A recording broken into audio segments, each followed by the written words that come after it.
Russia Ukraine যুদ্ধের 4 বছরের ইতিহাসে এই প্রথম এক রাতে রাশিয়ার বুকে আছড়ে পড়ল শত শত ড্রোন। খোদ রাজধানী মস্কো সহ একের পর এক রুশ শহর কেঁপে উঠল ইউক্রেনীয় ড্রোনের আঘাতে। আর এই নজিরবিহীন হামলার পর চরম ক্ষুব্ধ রাশিয়ার কট্টরপন্থী নেতারা। তারা এখন পুতিনের ওপর চাপ সৃষ্টি করেছেন ইউক্রেনের বিরুদ্ধে সরাসরি পারমাণবিক অস্ত্র ব্যবহার করার জন্য। পরিস্থিতি কি তাহলে সম্পূর্ণ নিয়ন্ত্রণের বাইরে চলে যাচ্ছে?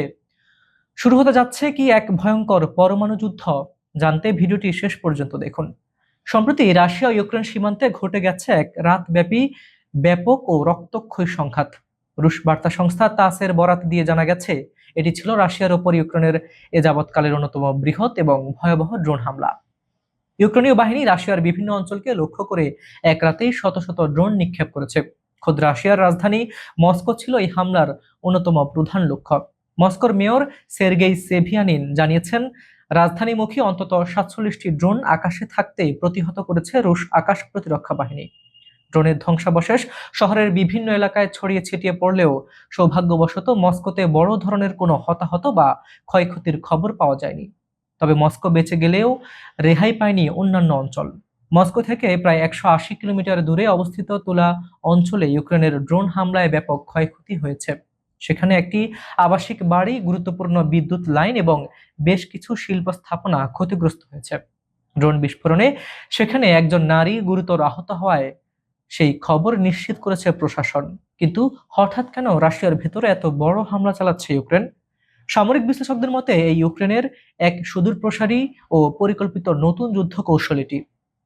সাম্প্রতিক মাসগুলোতে ইউক্রেন রাশিয়ার অভ্যন্তরে দূরপাল্লার ড্রোন হামলার সংখ্যা বহুগুণ বাড়িয়ে দিয়েছে। ইউক্রেনীয় বাহিনীর মূল লক্ষ্য এখন রাশিয়ার মূল ভূখণ্ডের তেল শোধনাগার, জ্বালানি অবকাঠামো এবং গুরুত্বপূর্ণ সামরিক স্থাপনাগুলো।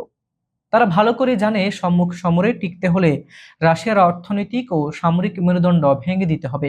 আর সেই কারণেই রাশিয়ার জ্বালানি খাতকে টার্গেট করা হচ্ছে, যাতে পুতিন বাহিনীর যুদ্ধ পরিচালনার সক্ষমতা ধূলিসাৎ করে দেওয়া যায়। মস্কো, সেন্ট পিটার্সবার্গ এবং ক্রিমিয়া অঞ্চলে ইউক্রেনের এই একের পর এক জোরদার ড্রোন হামলার কারণে রাশিয়ার কট্টরপন্থী নেতারা এখন চরম ক্ষুব্ধ। ক্রেমলিনের অন্দরে এখন বইছে ঝড়ের পূর্বাভাস। এই নেতারা পুতিনের ওপর তীব্র চাপ প্রয়োগ করেছেন যুদ্ধের ময়দানকে আরো উত্তপ্ত করতে এবং ইউক্রেনের বিরুদ্ধে চূড়ান্ত পদক্ষেপ হিসেবে পারমাণবিক অস্ত্র ব্যবহার করতে।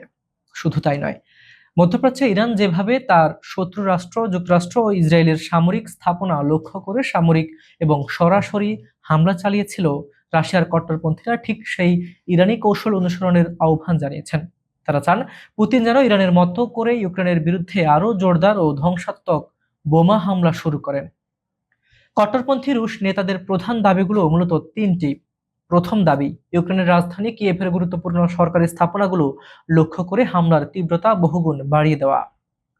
নাম্বার 2, ইউক্রেনীয় প্রেসিডেন্ট ভ্লাদিমির জেলেনস্কিকে হত্যা করার জন্য সুনির্দিষ্ট এবং চূড়ান্ত পরিকল্পনা সাজানো। নাম্বার 3, এবং সবচেয়ে বিপজ্জনক দাবি, ইউরোপের যে সমস্ত কারখানায় ইউক্রেনের জন্য ড্রোন তৈরি হচ্ছে, সরাসরি সেই ইউরোপীয় কারখানাগুলোতে হামলা চালানো। কট্টরপন্থীদের এই চরম উস্কানি ও পারমাণবিক যুদ্ধের দাবির মুখে পুতিনের অবস্থান কি? ভ্লাদিমির পুতিন কট্টরপন্থীদের এই মারমুখী দাবিতে সরাসরি সাড়া না দিলেও ইউরোপকে এক সরাসরি এবং হুঁশিয়ারি বার্তা দিয়ে রেখেছে রুশ প্রতিরক্ষা মন্ত্রণালয়। তারা জানিয়েছে যে ইউরোপের কোনো কোনো কারখানায় ইউক্রেনের জন্য ড্রোন তৈরি হচ্ছে, তার সব তথ্য রাশিয়ার কাছে রয়েছে। অর্থাৎ পুতিন চাইলে যে কোনো মুহূর্তে সেখানে আঘাত হানতে পারেন। তবে বিশ্লেষকরা বলছেন, পুতিন এখনই শান্তি আলোচনা ত্যাগ করে কট্টরপন্থীদের দেখানো আত্মঘাতী পথে হাঁটতে রাজি নন। বরং তিনি তার নিজস্ব সামরিক কৌশলের প্রতি অনেক বেশি আত্মবিশ্বাসী। আর পুতিনের এই আত্মবিশ্বাসের প্রমাণ মিলছে বর্তমান রণক্ষেত্রে। রাশিয়ার সামরিক বাহিনী ইউক্রেনের দনবাস অঞ্চলকে সম্পূর্ণ নিয়ন্ত্রণে নেওয়ার লক্ষ্যে তাদের তীব্র অভিযান অব্যাহত রেখেছে। এই অভিযানের অংশ হিসেবে পুতিনের বাহিনী ইউক্রেনের কৌশলগতভাবে অত্যন্ত গুরুত্বপূর্ণ কুস্তিয়াস্তিনকা নামের একটি শহরে একদম কাছাকাছি অবস্থান নিয়েছে এবং শহরটি দখলের মুখে রয়েছে।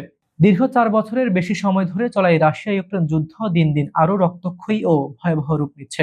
একদিকে ইউক্রেনের রাশিয়ার ভেতরে ঢুকে শত শত ড্রোনের আঘাত, আর অন্যদিকে রাশিয়ার অভ্যন্তরে পারমাণবিক অস্ত্র ব্যবহারের তীব্র চাপ। সব মিলিয়ে বারুদের স্তূপের ওপর দাঁড়িয়ে আছে বিশ্ব। সামরিক বিশ্লেষকদের আশঙ্কা, এই পাল্টাপাল্টি হামলার মাত্রা যদি আর সামান্য বাড়ে, তবে পরিস্থিতি সম্পূর্ণ নিয়ন্ত্রণের বাইরে চলে যাবে। যা ডেকে আনতে পারে তৃতীয় বিশ্বযুদ্ধ। সুপ্রিয় দর্শক, আপনার কি মনে হয়, পুতিন কি কট্টরপন্থীদের চাপে পড়ে শেষ পর্যন্ত পারমাণবিক অস্ত্র ব্যবহার করবেন, নাকি ইউক্রেনের এই ড্রোন হামলাই যুদ্ধের মোড় ঘুরিয়ে দেবে? আপনার মূল্যবান মতামত কমেন্ট বক্সে অবশ্যই জানান। ভিডিওটি ভালো লাগলে লাইক করুন এবং বন্ধুদের সাথে শেয়ার করুন। আর এই যুদ্ধের সবশেষ আপডেট সবার আগে পেতে আমাদের চ্যানেলটি এখনই সাবস্ক্রাইব করে বেল আইকনটি চেপে রাখুন। বিজ্ঞাপন ও প্রমোশনের জন্য ডেসক্রিপশনে দেওয়া নম্বরে সরাসরি যোগাযোগ করতে পারেন। আজ এ পর্যন্তই। আমি হাবিবুর রহমান নিশান আজ এখানে বিদায় নিচ্ছি। দেখা হচ্ছে পরবর্তী ভিডিওতে। ততক্ষণ পর্যন্ত ভালো থাকুন, সুস্থ থাকুন। আল্লাহ হাফেজ।